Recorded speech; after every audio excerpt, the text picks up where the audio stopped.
Hello, hello, and welcome to another Western Cinema Presents Pat Garrett and Billy the Kid, directed by Sam Peckinpah. And it stars James Corbin, Chris Christopherson, and you know him, he's a great songwriter and performer, Bob Dylan, Jason Robards, Richard Jacket, Katie. I can't pronounce that last name. Slim Pickens, Right. uh, Chill Willis, John Black, Rita Coolidge, R. Armstrong, Luke Pascal, and Richard Bright and Matt Chuck. Also, our cast. This is a film from 1973, rated R, has a runtime of 1 hour and 55 minutes. Now, as much as we'd love to show you these here films on YouTube, we actually cannot because we are restricted by copyright. Copyright due to the studios and copyright breaks would break the bylaws of YouTube. So we don't have the studio bucks to have those rights. So if you cannot watch with us, we provide a viewing screen on another site. We hope you will watch along with us and add any comments you may have. What would you like to say? Delete the scenes. How you doing today? Fair to partly cloudy. I have a very vague memory of this movie. I saw it many years ago on television, so it was an edited version. But this, near as I can tell, is a fairly straightforward, very much of its time kind of look at the relationship between Garrett and Bonnie. So it's going to be almost like a first watch for me. Mm-hmm. It was kind of fun seeing. It is kind of fun to see Bob Dylan in it because at the time I saw this movie, I was aware of him as a singer and a songwriter. I did not know he had done any movies, so that was kind of a surprise. But yeah, this is going to be almost a first watch for me. It's been quite some time, so there may be some things that I won't remember.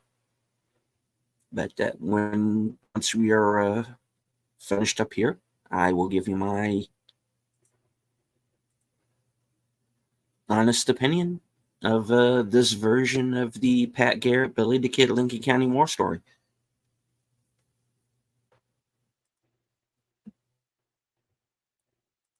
All right, let's. There's a link. Well, you see, you can follow scrolling down at the bottom. But if you want to, it should be pinned to both of our chats on this simulcast right here. That is our screening room provided for you.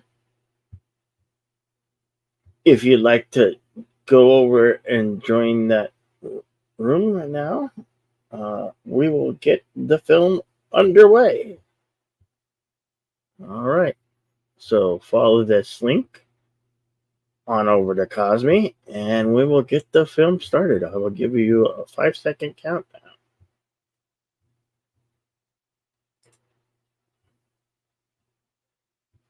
And here we go.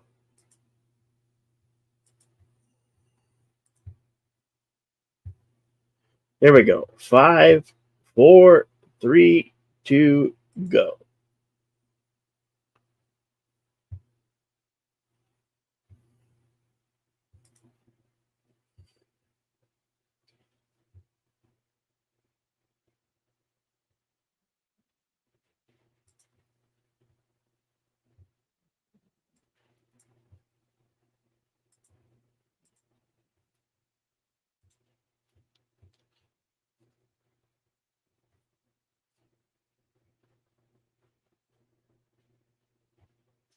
near Las Cruces, New Mexico.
Old Fort Summer, New Mexico, 1881.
Wow, this has Yeah. really got a pretty good cast.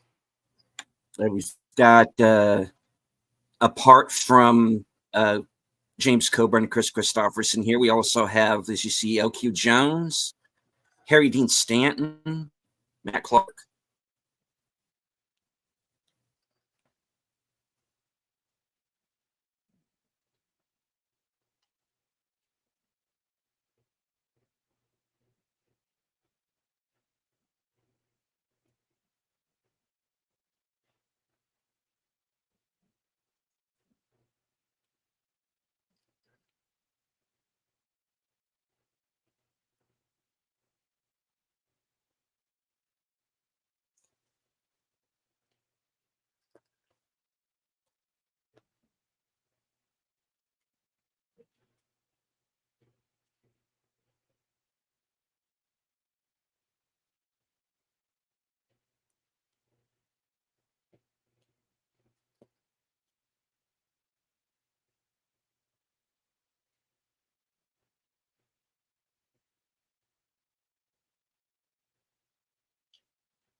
I think they want more than that. I think they might want you dead, dead, dead.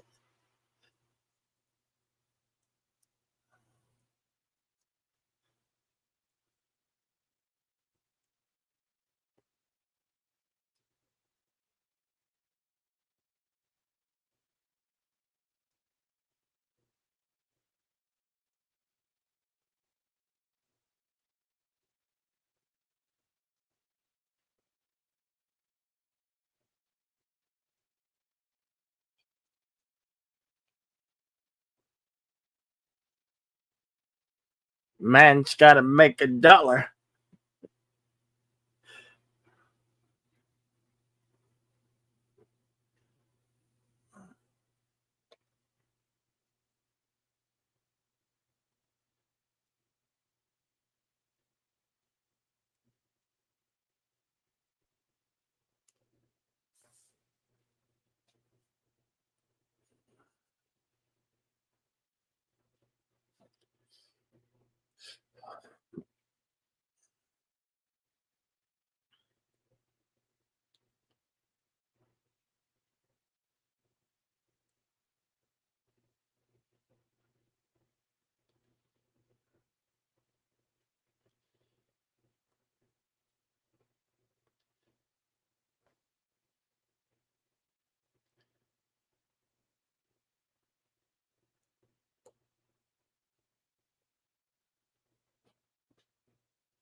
I guess this is Bob Dylan singing the cover song about Pat Garrett. Mhm.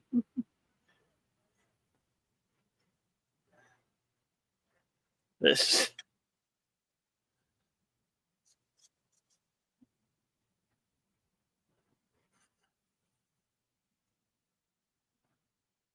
there's the name, Bob Dylan. Pat Garrett and Billy the Kid.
Oh, hey, it's that guy. Wow. Yeah. This is good.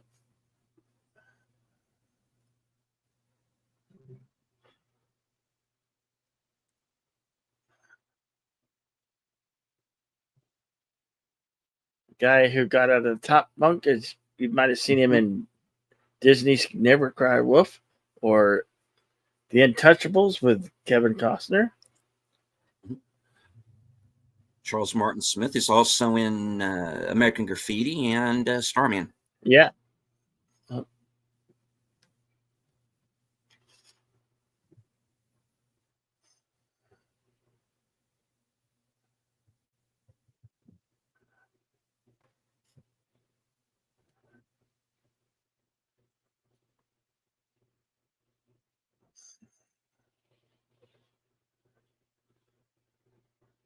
And the other guy, oh, here we go.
I think this seems may have been inspired for Young Guns, the Charlie scene. Hmm.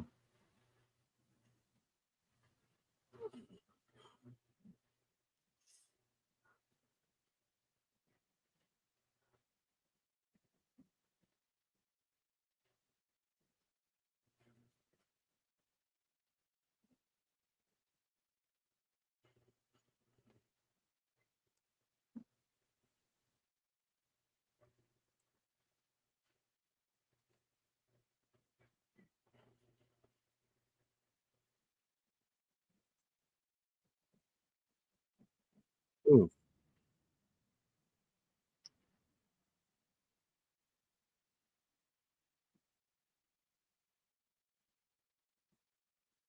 Damn.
Kids will be kids.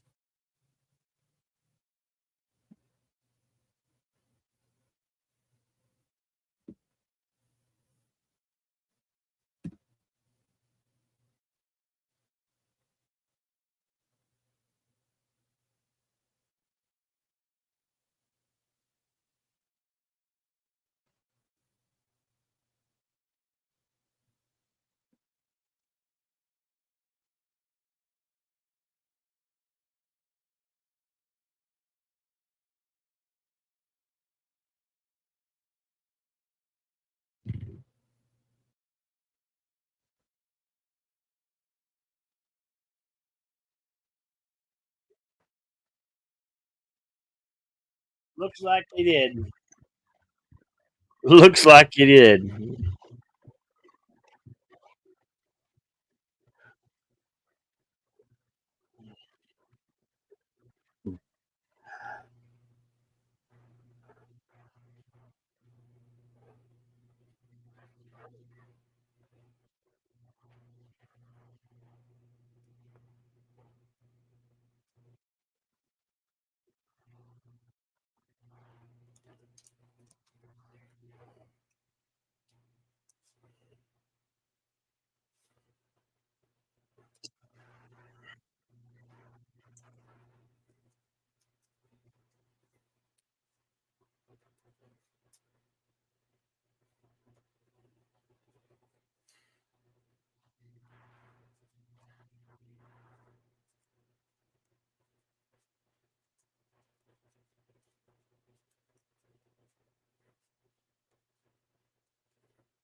I don't think that horse likes you.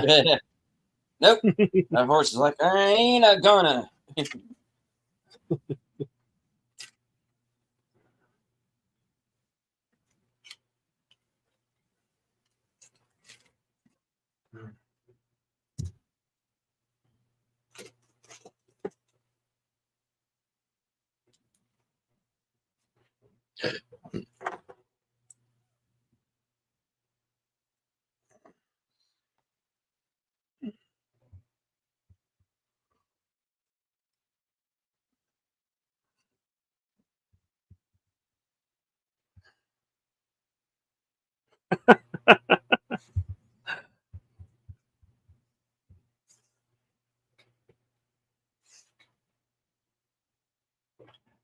Best $1.60, $1.70 I've ever spent.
Our timestamp is 32:11.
Here we have Jason Robards.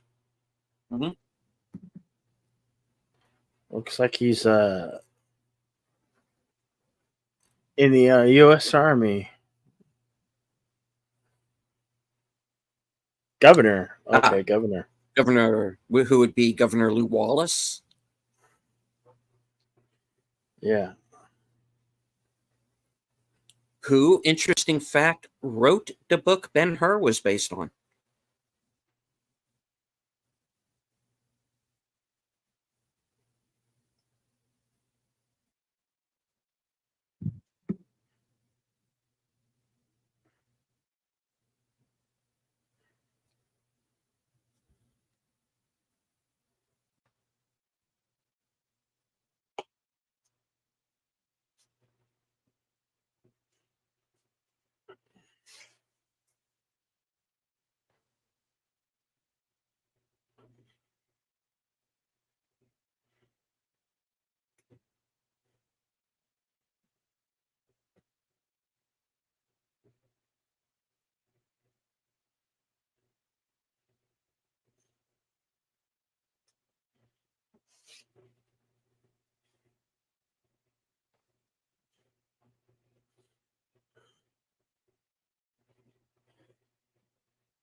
Corbin played Chisholm in Young Guns.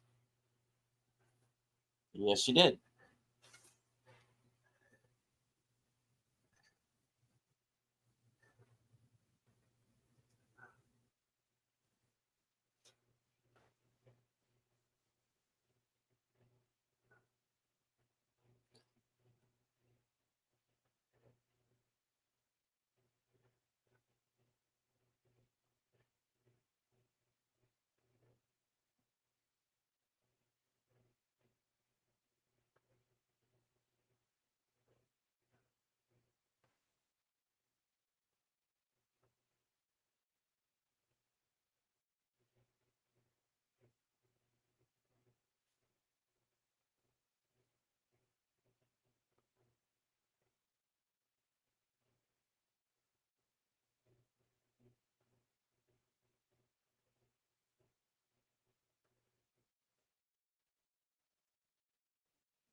Yeah.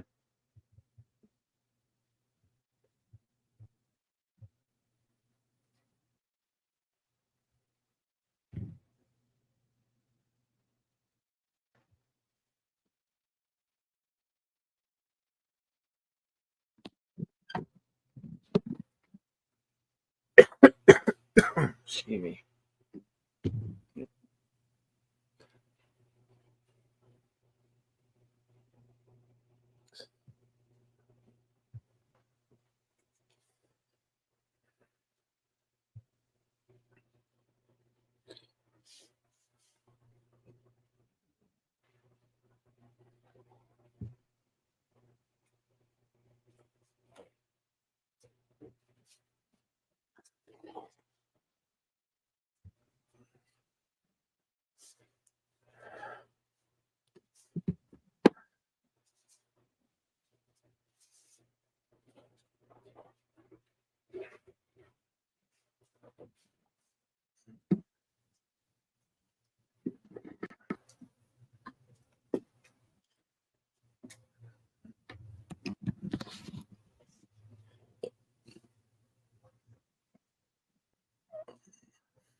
Oh, damn.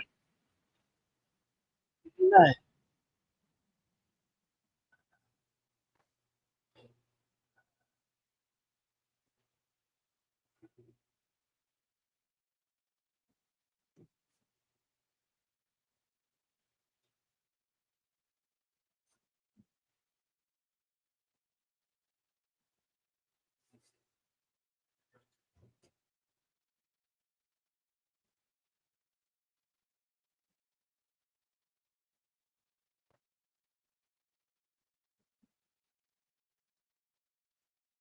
He's Blade Man, man.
Damn.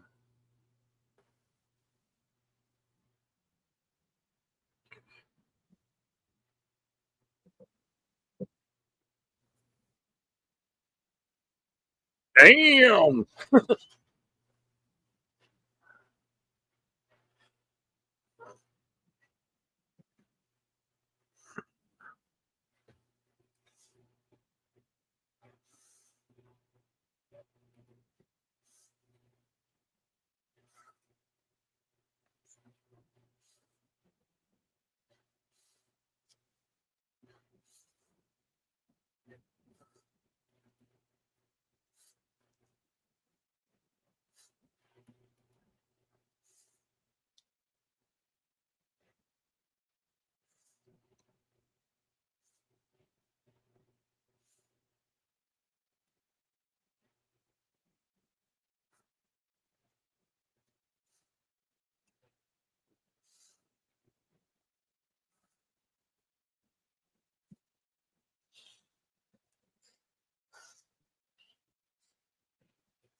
Damn it, he saw Kate Largo.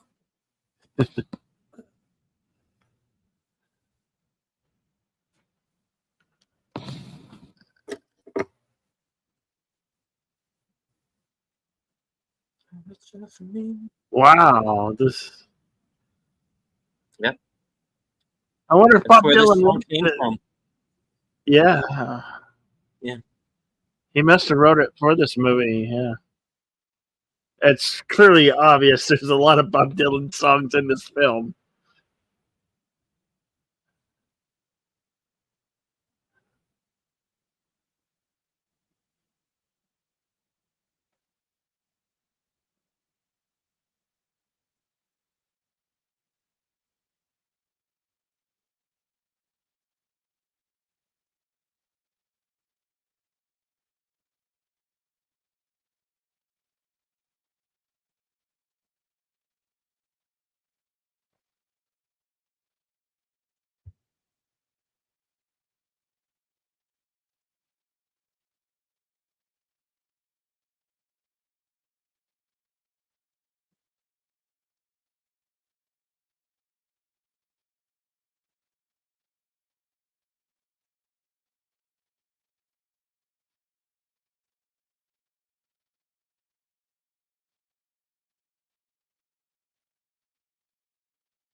Damn. Kill a horse.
Hello, Tim.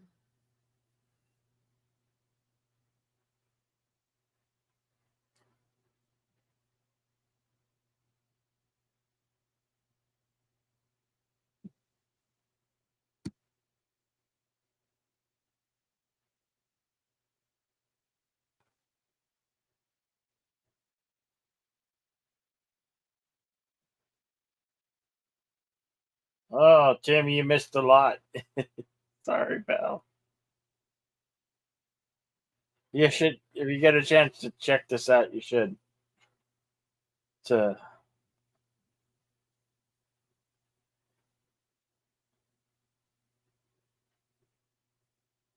It's quite good so far. Really good.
Oh.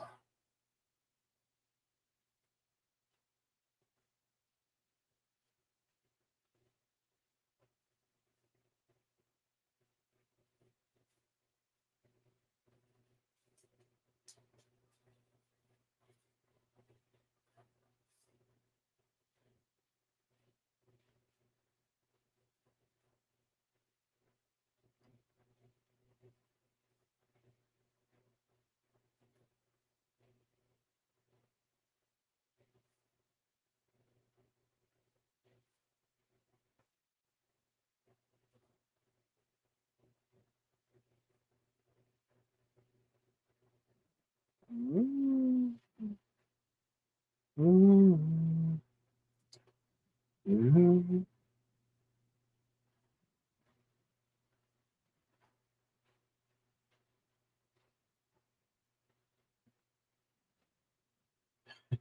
Hey, it's got ginger loving. Yeah, gingers.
We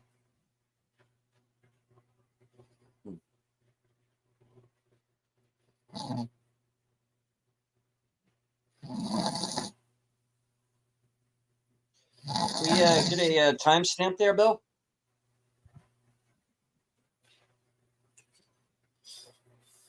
What was that? We get a timestamp, Yeah. folks.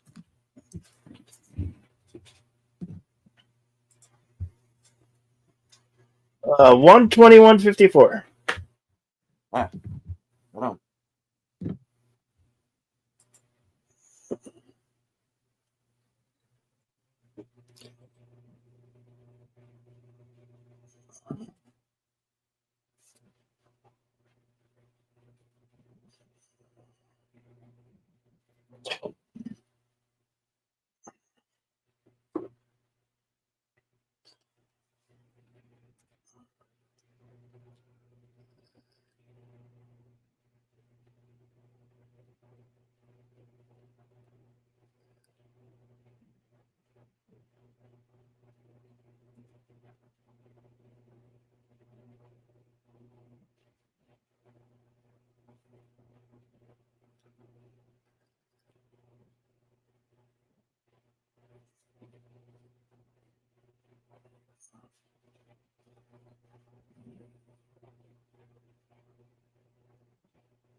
Oh, damn.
Meanwhile,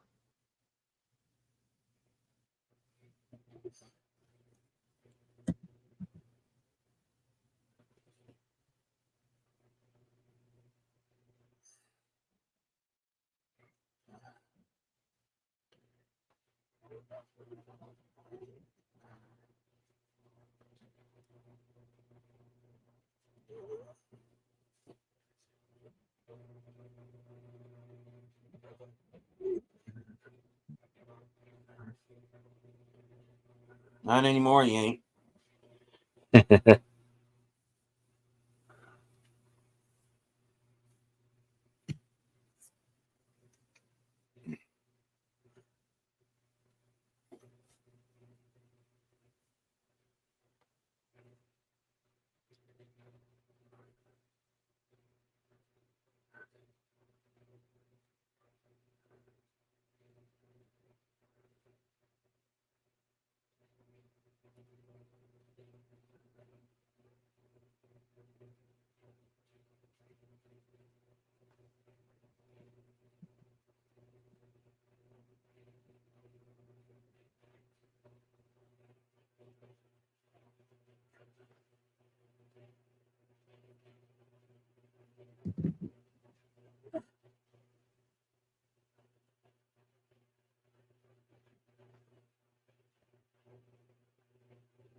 Is that D. Wallace?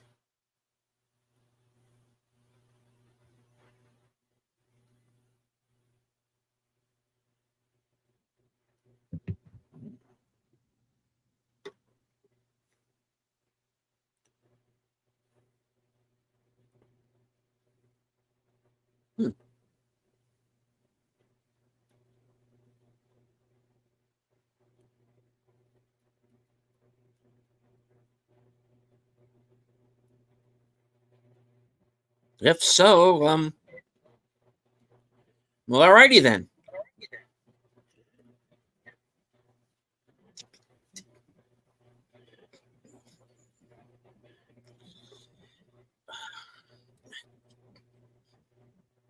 Wow. This movie would be made today.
Hey, Hello, Dead Dead Man Man Walking. Walking. How you doing?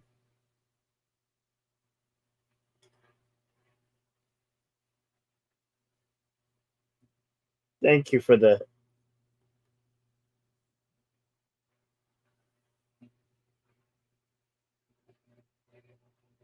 That is her. Wow. Young D. Wallace. Elliot's mom in E.T. and many others.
Isn't that's supposed to be Pat Garrett's wife?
Yeah.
Look, Paul.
At least he sniffled your wife before.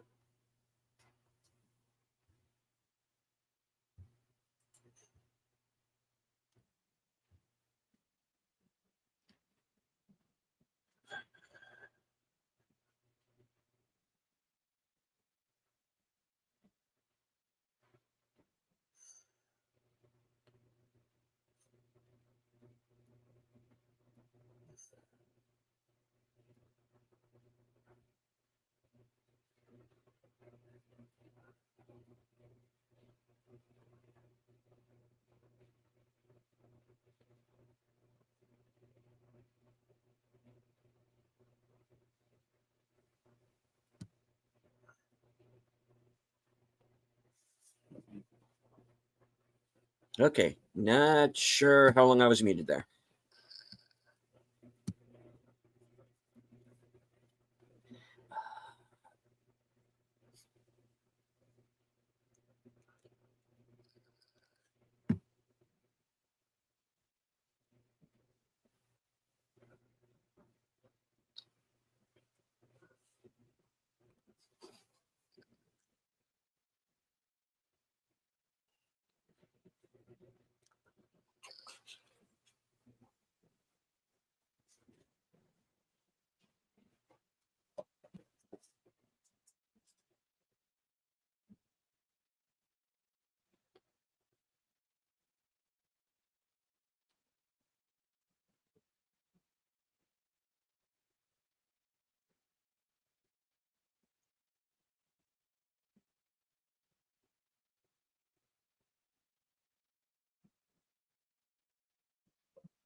Little boy throwing rocks at Garrett.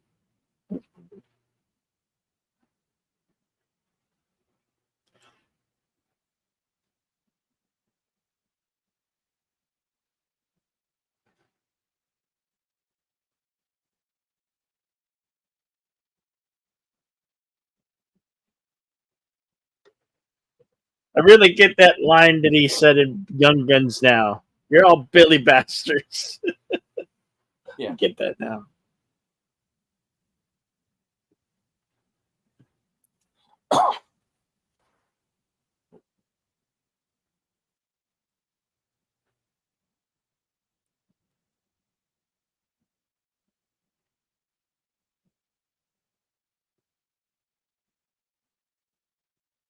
Well, that is Pat Garrett and Billy the Kid, directed by Sam Peckinpah.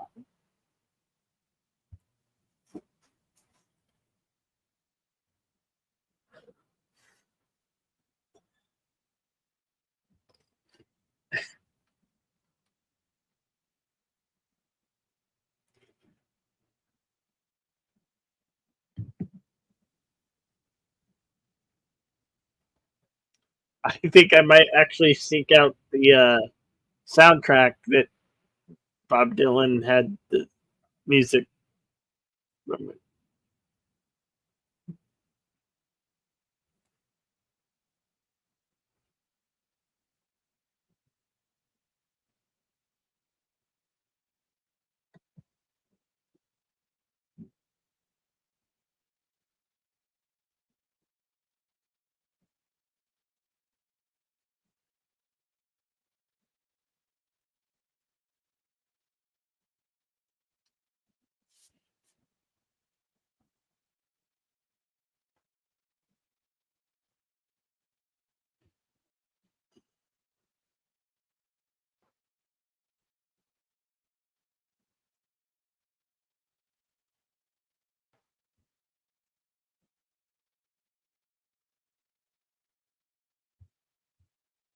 Oh, so that had a reversion on 2005 on DVD.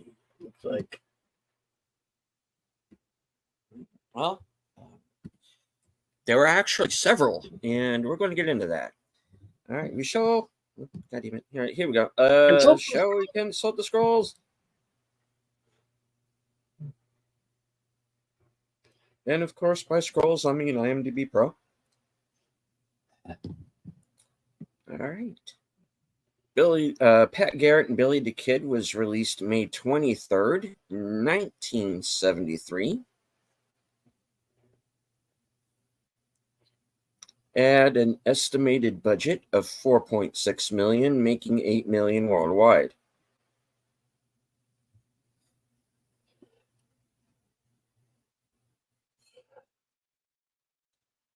All right. Was nominated at the BAFTAs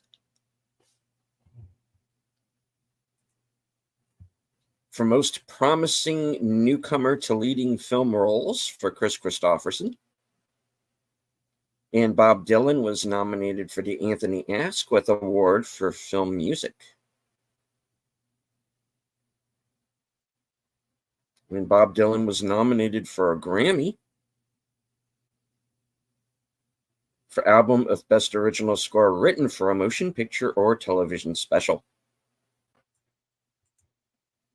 At the 2006 Satellite Awards, there was a nomination for Best Classic DVD as part of the Sam Peckinpah Legendary Westerns collection.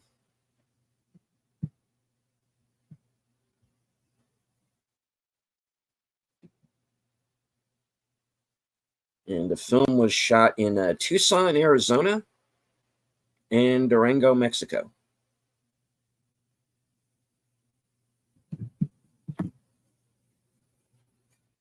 Excuse me. Moving on to trivia. Jason Robards portrayed General Lee Wallace at the time of the film Governor of Arizona, and he wrote Ben-Hur. Bo Hopkins was Sam Peckinpah's first choice for the role of Billy.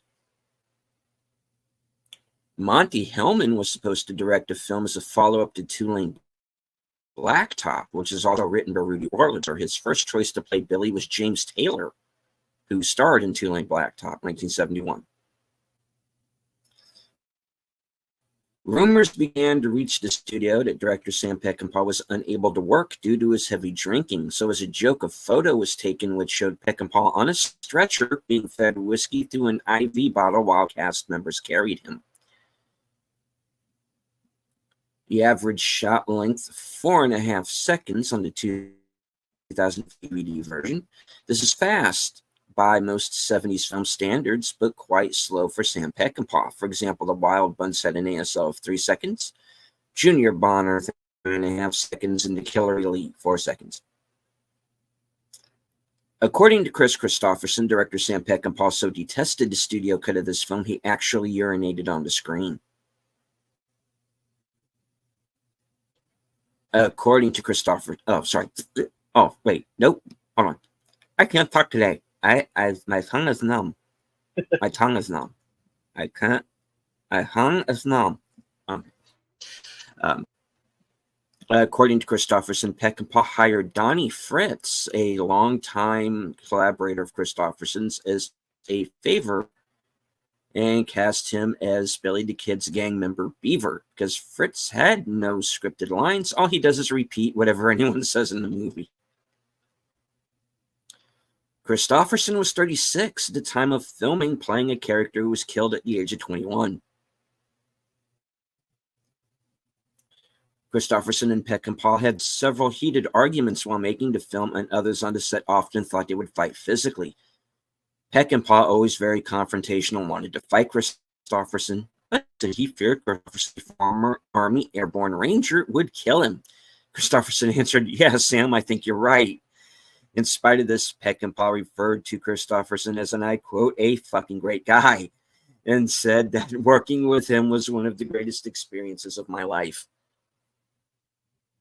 Peckinpah had Roger Miller, singer of King of the Road, in mind for the soundtrack, but Christopherson suggested Bob Dylan. Chris Christopherson and Rita Coolidge married shortly after filming.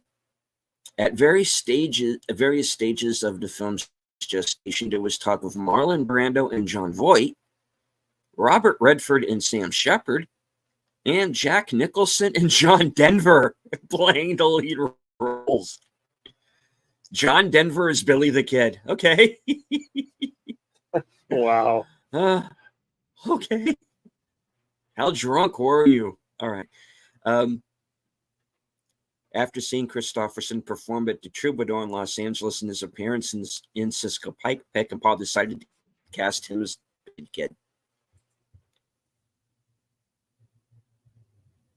Barry Sullivan, who played Chisholm in this movie, played Pat Garrett in Tall Man. James Coburn played John Chisholm in Young Guns 2.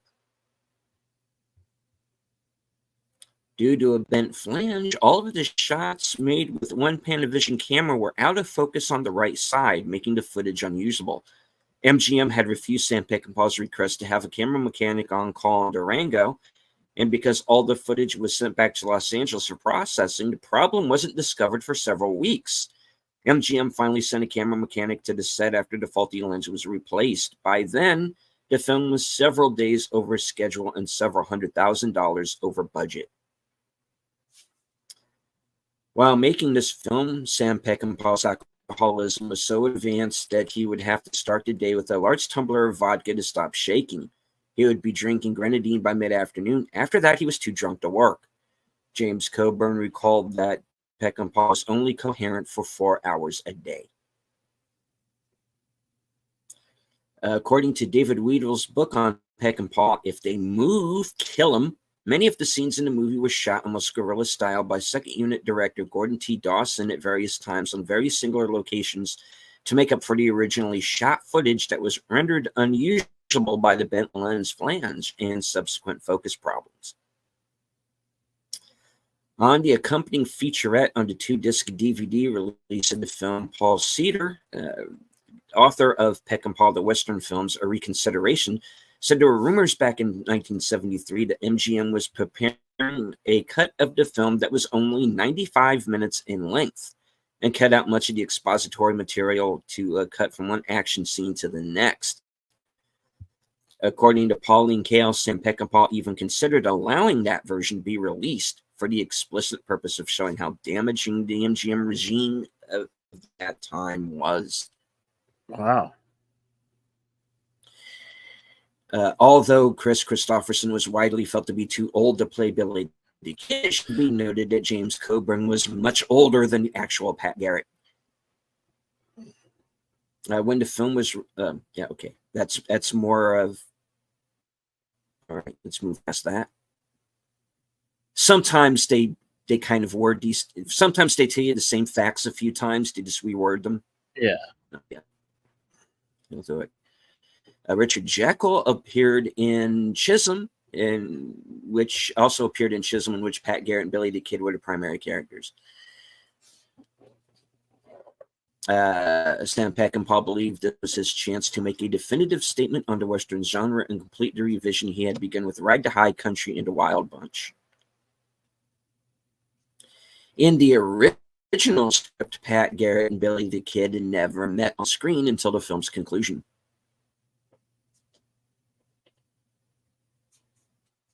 Rudy Wurlitzer reportedly resented Sam Peckinpah's reworking of his script. Wurlitzer wrote a book highly unfavorable to Peckinpah.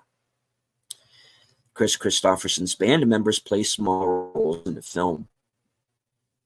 Peckinpah had never heard of Bob Dylan before and was reportedly moved by hearing him play the proposed title song and hired him immediately.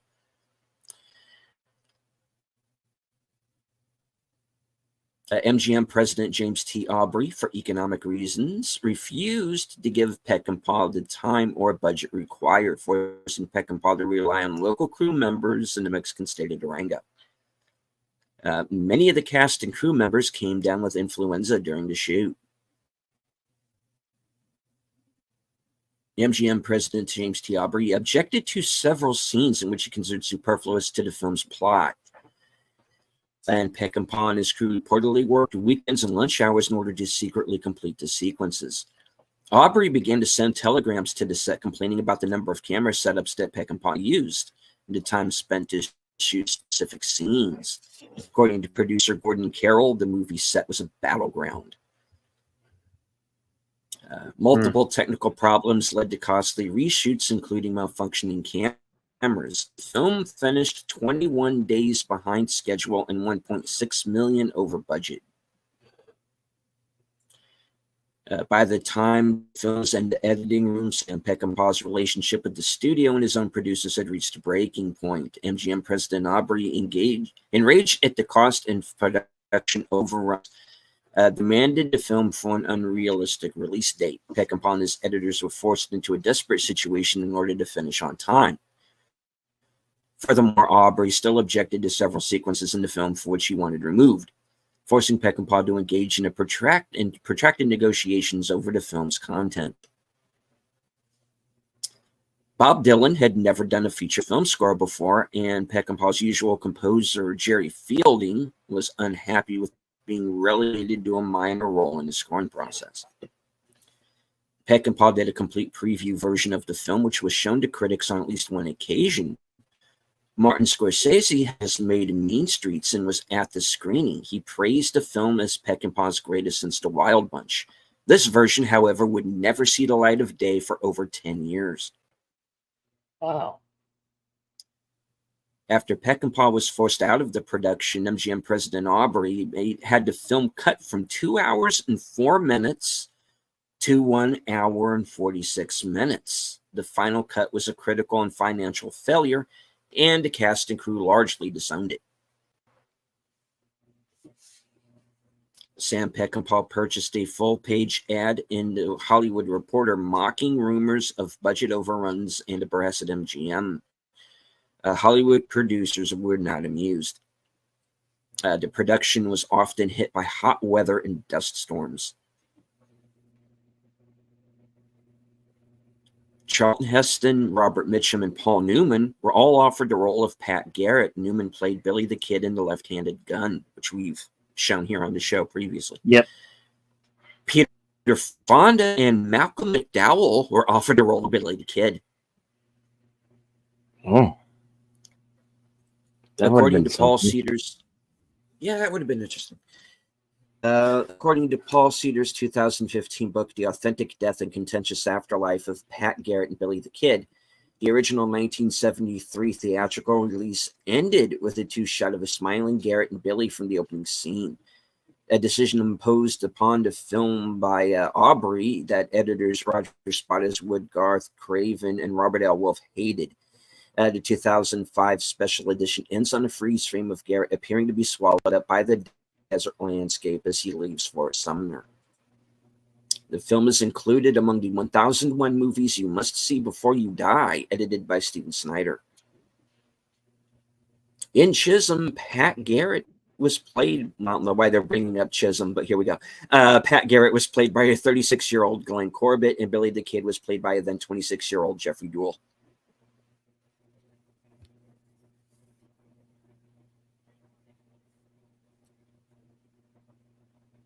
I lost a page. One moment, please. I'm not sure, but I'm pretty sure that was Dee Wallace in an uncredited. It's not. It's not though. It's not. Okay. No. It's Rutanya Olda, and she was in Amityville 2, among others. Moving up. Let me see. All right. Al Pacino told a German interviewer in 2014 that he was offered the role of Billy the Kid, but it didn't work out because he couldn't ride a horse. He was also very wary of Peckinpah's hard-living reputation. This would turn out to be Peckinpah's final Western. James Coburn was 44 at the time of filming, although Pat Garrett was 30 to 31 during the events shown. MGM Studio, after his erratic behavior on the set and many more reasons, could not afford to fire director Peckinpah because more than most of the crew, actors, and technicians were loyal to him and would have followed him, and that would have put the whole $3 million production without an end. MGM executive James T. Aubrey, who also cut the film severely, lost his job after the studio withdrew in October 1973. Peckinpah then said that the failure of the film was because of Aubrey's work against it. It was the best thing in the world. It was hamina. I'm drunk. All right. Sam Peckinpah then said that the failure of the film because of Aubrey's work against it was the best thing for the world. One copy of the uncut movie before James T. Aubrey's censor's work was done was stolen from the projection booth of the screen test room, and that allowed the uncut version that we now know to survive and being shown to audiences. Richard Jekyll has twice portrayed Billy the Kid. Both were TV movies. Once in 1954 in Stories of the Century. The other was in Go West, Young Girl. He was, of course, in the hunting party that killed Billy and Pat Garrett, and he was killed by Billy in Chisholm. All right. According to Paul Cedar in both his book Peckinpah, The Western Films, A Reconsideration, and on the DVD's audio commentary track, the primary reason for the rush shooting, editing, and release of the film was because MGM's president Aubrey, having poured $120 million into the building of the MGM Grand Hotel in Las Vegas, needed cash on books for the studio stockholders. This film was one of many by MGM that were rush released because of this, and one of many that either did not succeed at the box office or were mangled in the editing by Aubrey. Chris Christopherson and Rita Coolidge met in 1970 and had been dating ever since. They did not meet and fall in love while filming. In fact, he got her a small role in the film. She was also not his on-screen love interest in the film. She had a very small role as did other friends of Christopherson. Harry Dean Stanton, who played Luke, and Luke Askew, who played Enos, would go on to portray rival polygamists Roman Grant and Hollis Green, respectively, in HBO's series Big Love. The cast includes 3 Oscar winners, James Coburn, Jason Robards, and Bob Dylan, and 6 Oscar nominees, Chris Christopherson, Richard Jekyll, Katie Jurado, Sam Peckinpah, Bruce Dern, and Shel Wills. The classic song Knocking on Heaven's Door by Bob Dylan was written specifically for the soundtrack of this film, and would soon become a worldwide hit after its release. It's among the most popular and covered Dylan's 1960s works, with covers from Guns N' Roses, Eric Clapton, Randy Crawford, and many more. The lyrics refer directly to the scene of frontier lawman Pickens' last moments, as he refers to his wife, played by Katie Gerardo, as Mama. Mama put my guns in the ground. I can't use them anymore. All right. In the scene where Garrett gets a hot shave, he then leaves clean shaven as Bob Dylan follows him out. In the next scene with Jason Robards, James Coburn is sporting a nice mustache. Oops. All right. Yep. Oops. Of the 3 versions of this film, the others being the now scarce 106-minute theatrical release and the 1988 122-minute restored version, or what IMDb's credit order is based upon. The 2005 115-minute restored version, which is the one we watched here today, is the most commonly available version half a century later. Since users who cross-check with IMDb's credits may get confused, here are some of the differences. The credit order is exactly the same until Michael T. Mickler, and then these performers sequentially show for the 115-minute version: Tanya Alda, Walter Kelly, Aurora Clavell, and Rudy Wurlitzer. Gene Evans, Donnie Fritz, missing Elijah Cook Jr., Dub Taylor, and Don Levy, most likely also missing Bruce Dern in his uncredited role. The old man who speaks with Pat just before he locates Billy is the director, Sam Peckinpah, 47 years old at the time, even though he looks much older. Chris Christopherson's gravelly voice was felt to be wrong for his 21-year-old character. At first, Peckinpah intended a scene where the horse would be shot through the neck while running. However, the stuntman, supposed to be on the horse, persuaded him against it. Not out of respect for the horse, because he claimed to have filmed a similar scene in another movie and that it didn't look good. Nonetheless, the film faced criticism from conservationists for a scene in which protagonists shoot chickens with their feet buried in the ground. While working through Wurlitzer, Peckinpah rewrote the script in order to create a more cyclical narrative and added a prologue and epilogue depicting Garrett's own assassination at the hand of the man who hired him to kill the kid. All right. And that is all of the trivia from IMDb Pro. Very, very troubled production. Yeah. For a number of reasons. One of them being Peckinpah's alcoholism, studio meddling. Now, like we said, there were 3 cuts of the film. There's the 122-minute restored version. I've never seen that version. This was my first time seeing this version, which is 115 minutes, which is now, I guess, the most well-known. Now, the version that I initially saw back in the day was an edited for television version of the 106-minute theatrical release. And it does make something of a hash of things. Obvious, I mean, and that's not just because it was cut because of the content. This was an R-rated film. It earns the R rating, but because, you know, not only was it cutting out the nudity and some of the gore, you know, it's 106 minutes with commercials, so it's being cut for time as well. So quite frankly, I did not like the movie when I first saw it. I still have some issues with it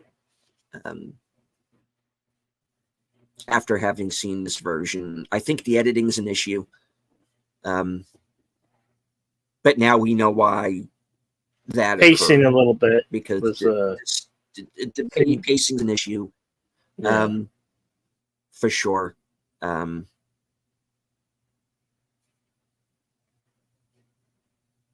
did like all the action but and gunfight you scenes. had, yeah, you had people involved. You had a studio, a director,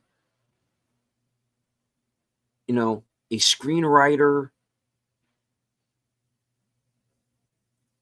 who were all basically trying to make a different movie.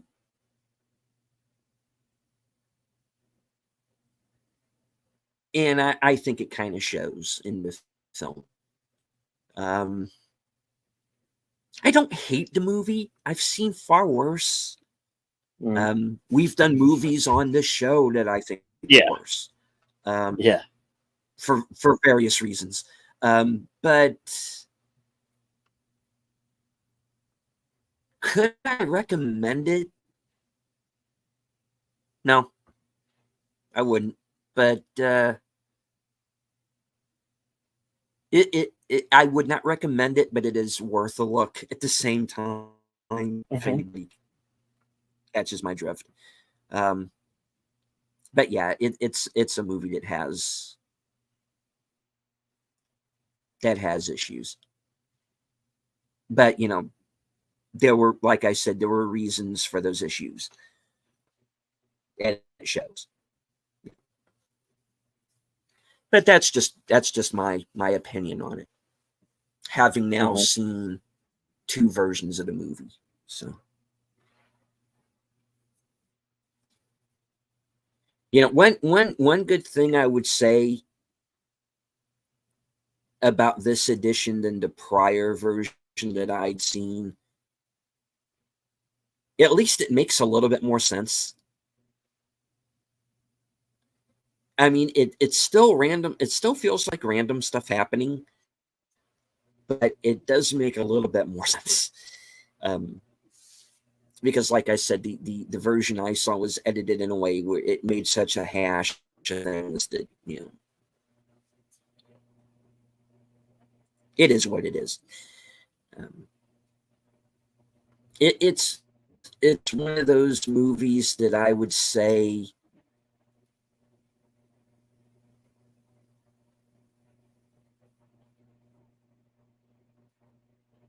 makes a case against studio meddling and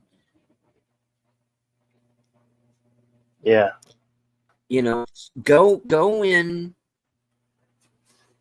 agreeing on the movie you're going to make, or don't do it.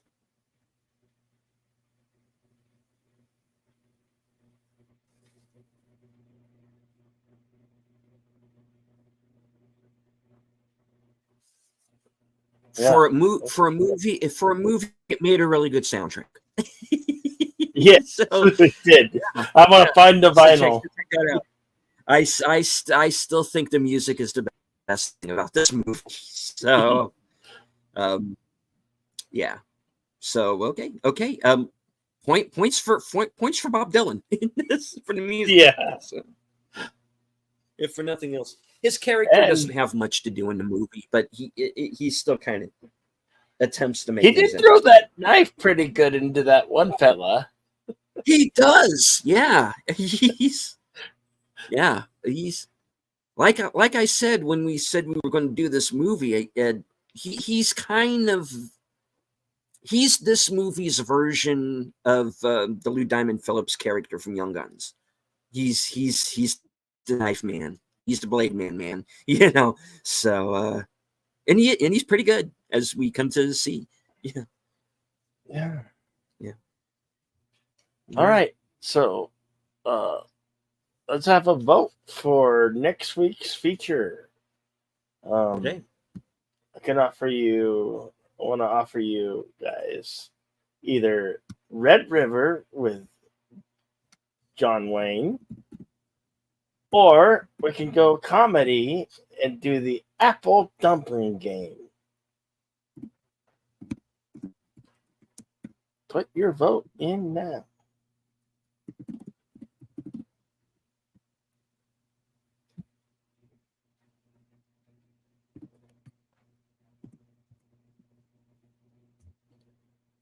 Red River was from 1948, and Apple Dumpling Gang was 1975. Don Knutts and Tim Conway.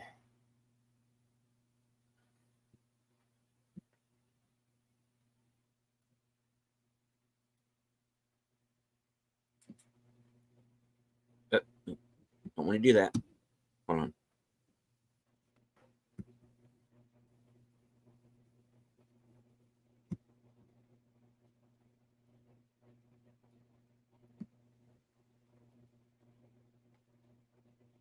All right. For those of you who are remaining, vote now. The poll is up in my chat. Bill, I'm assuming it's up in yours. Next week's film, the John Wayne classic Red River, or the Don Knotts, Tim Conway comedy, The Apple Dumpling Gang. All right. I do want to say hello to some of the people who joined us today in the chat. Of course, Connie Clary, FKHC 2005, sometimes known as Tim, Dad Man Walking 55, and of course, Poe stopped by. And of course, I would like to thank anyone who might have been following along with us on Cosme, and everyone who watches in the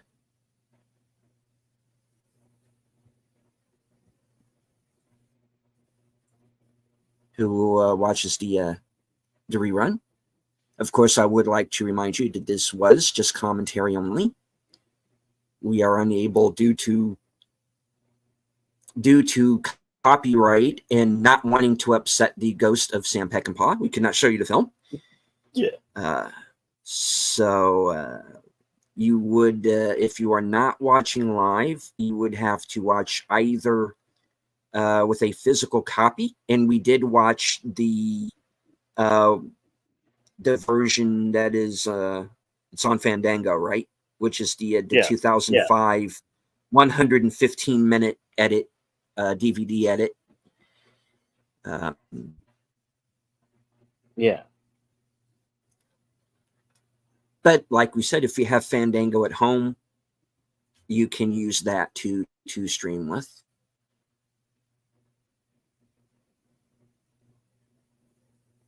All right, let's see how the poll is going.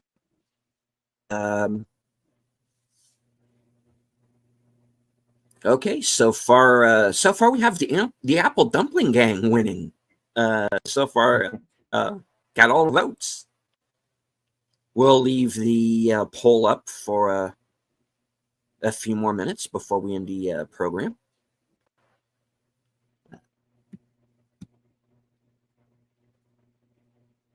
And also, I would like to thank everyone who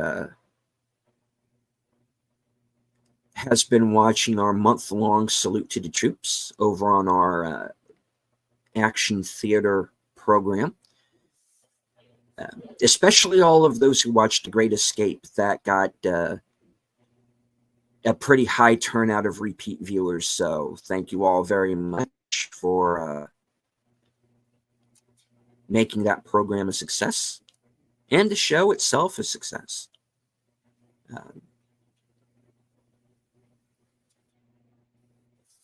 And the next, please give me a moment to look that up quickly.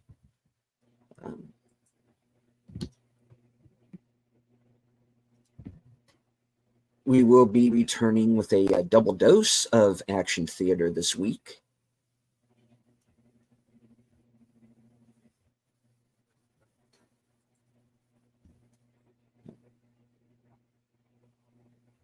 As we will be airing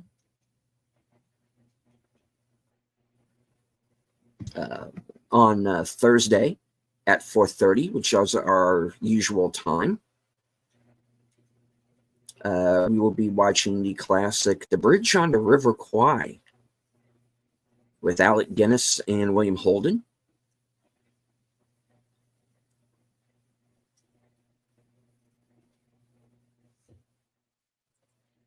And on the 27th will be our Memorial Day double feature of Audie Murphy's To Hell and Back and The Battle of Britain. And that will start at 2:30.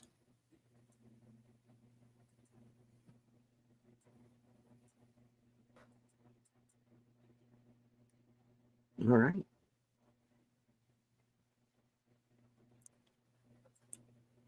Let me check back here with the poll. Yeah. The poll's up in also in my chat, so if you guys want to vote there too, we can determine.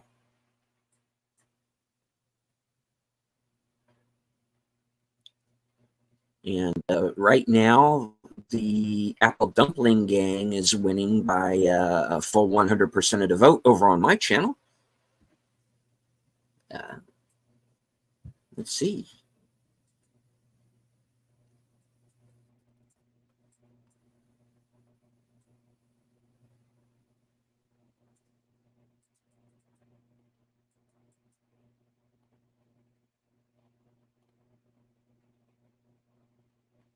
Okay.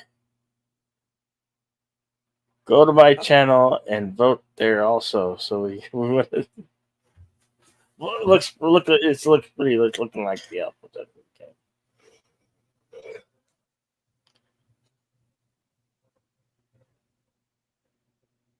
I need you guys to vote over on my channel as well. Oh.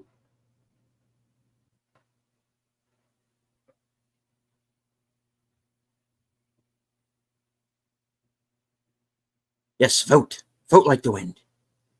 Yes, vote. Red River or Apple Dumpling Gang.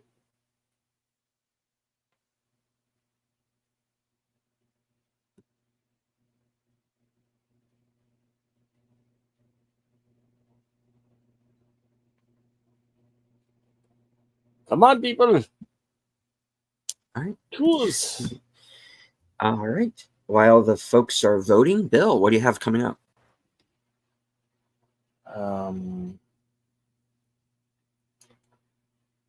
Well, we'll be here.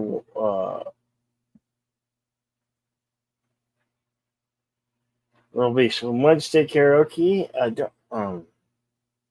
And then of course, Action Theater of Bridge over the River Kwai on Thursday, and then Extra Dose next on Saturday, and that is, you already mentioned that. Mm-hmm.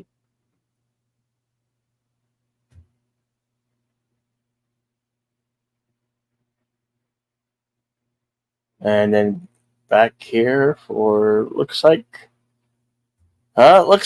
it's unanimous. The Apple Dumpling Gang for next week's at Western Cinema.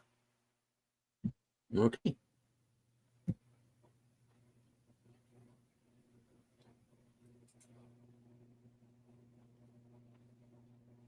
I think we'll go A ahead little and change of pace. Yeah. Little change of pace comedy. Yeah. Which, if I am remembering correctly, will be the first time I've actually seen that film. So, we'll see. Unless I can find it between now and next week. All right. The Apple Dumpling Gang will be next week's film. Yeah. All right. It's nice to throw in a comedy every now and then, you know. Nice change of pace. Yeah. We what we have said, we like to branch out and do things that are, a little bit different. The more comedic westerns, we want to do more of those. We want to do more kind of older public domain movies, so we can actually show you the movies on screen. Yeah. We would like to do more of that, both here and on Action Theater. We would like to do more of that. you know, so we don't always want to do the normal, you know, shoot 'em up kind of westerns. We do want to do some things that are a little different. We want to do more,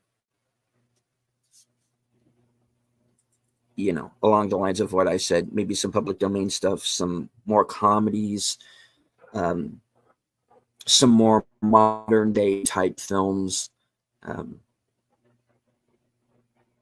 there are some that we've yet to do.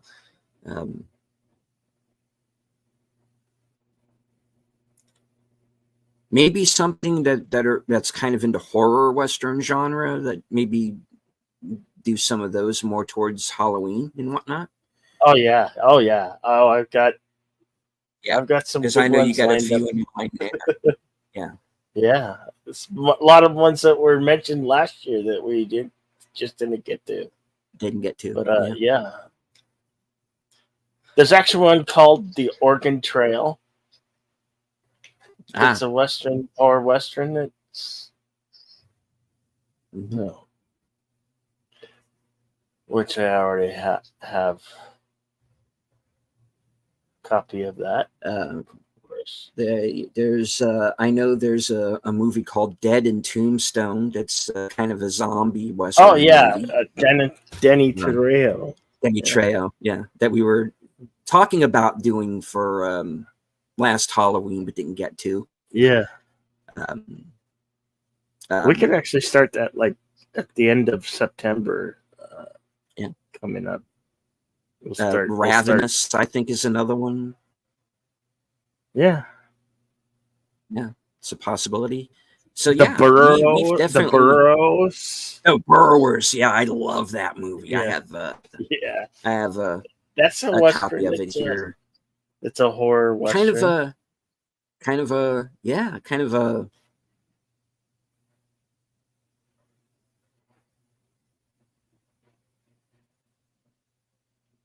imagine if you had John Wayne and Tremors. And that's kind of what the Burrowers is. Only you make John Wayne Clancy Brown, and yeah, they actually identify his character in the script as a John Wayne type. His character is described in the script. I've read it. His character is described as 6'4", 250 pounds of John Wayne. You know what? John Wayne. We could even do like the Tremors, the original Tremors, because that borderline kind of could horror sci-fi. Yeah. It's very much Western because, yeah, what's his name is they're both cowboyish type guys in that film. Yeah. And it's set in like Nevada, and it's just all Western, and in a way, so it's kind of as a subgenre. It fits. Yeah, it's enough It's enough Western to be part of Western cinema. Yeah, and we do want to do more subgenre type films to mix things up. So. Yeah, I mean, I'm definitely down for doing Tremors. I'm definitely down for doing the Burrowers.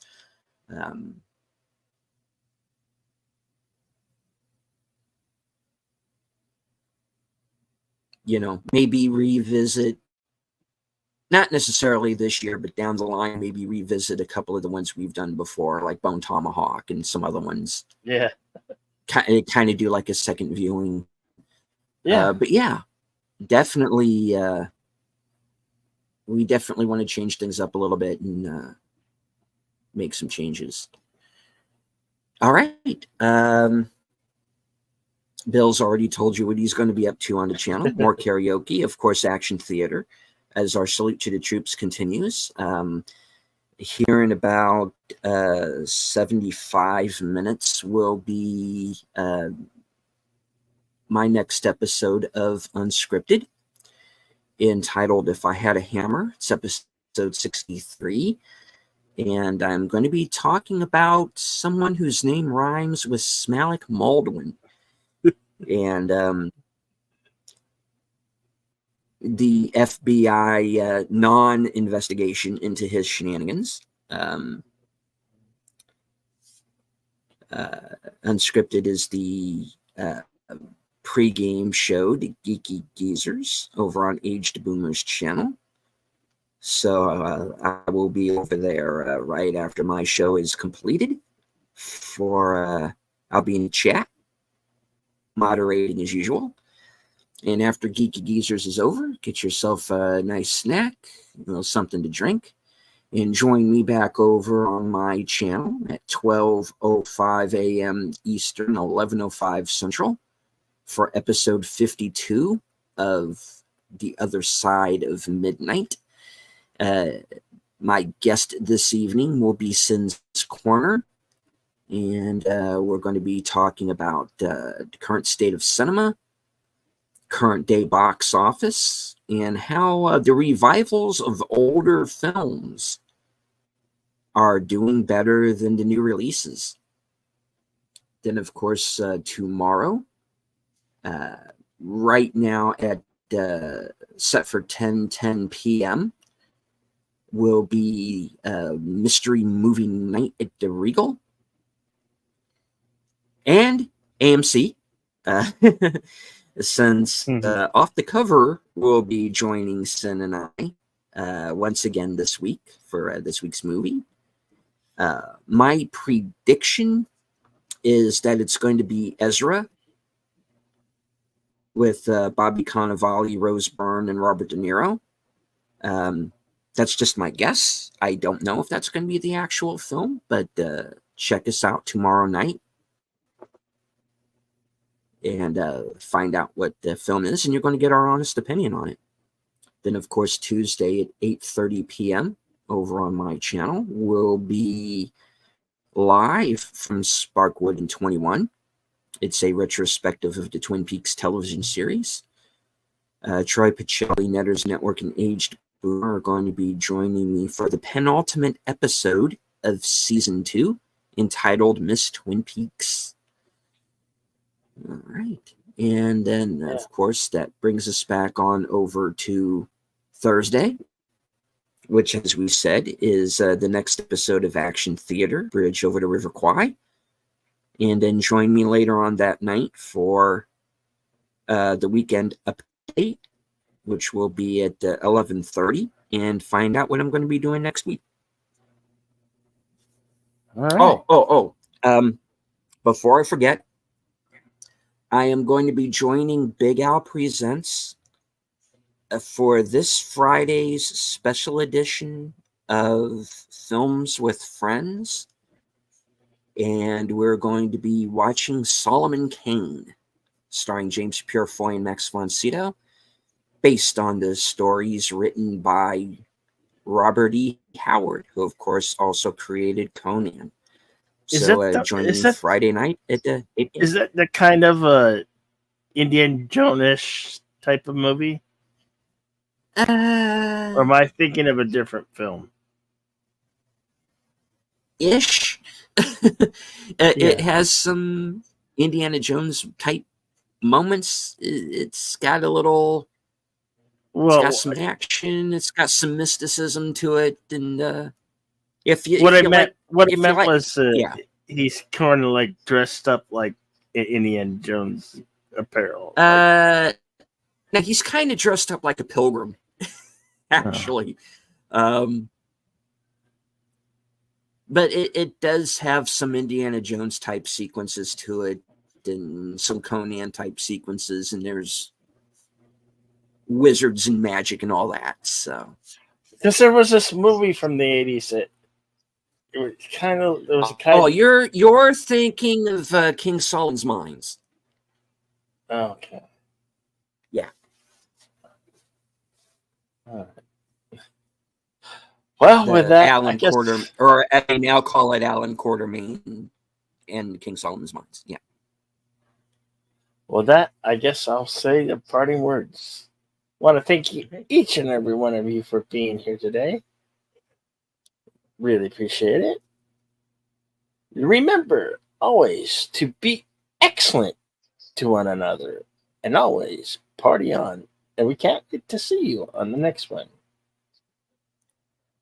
Back to you, Delicious. All right. I would once again like to thank everyone who joined us on both of our channels and everyone who will be watching the replay. Hope you enjoyed the show. Hit the like, share out the stream, and if you are new to either Bill's channel or mine, please feel free to subscribe. Hit the bell icon for notifications so you don't miss anything. And if you are subscribed already, please make sure that you still are, because YouTube likes to unsubscribe you without your permission. I'd like to, of course, remind everybody to subscribe to everyone who is in the chat, including Dadman Walking, FKHC 2005. Poe is with us, and of course, Connie Cleary. She also has a second channel, Fluff Chick Productions, and I understand there's some new content up on that page, so please go over and check that out. From HQ and our second home office in Arizona, good night, take care, stay strong.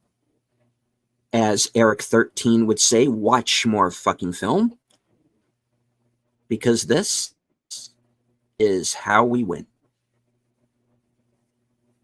Later, folks.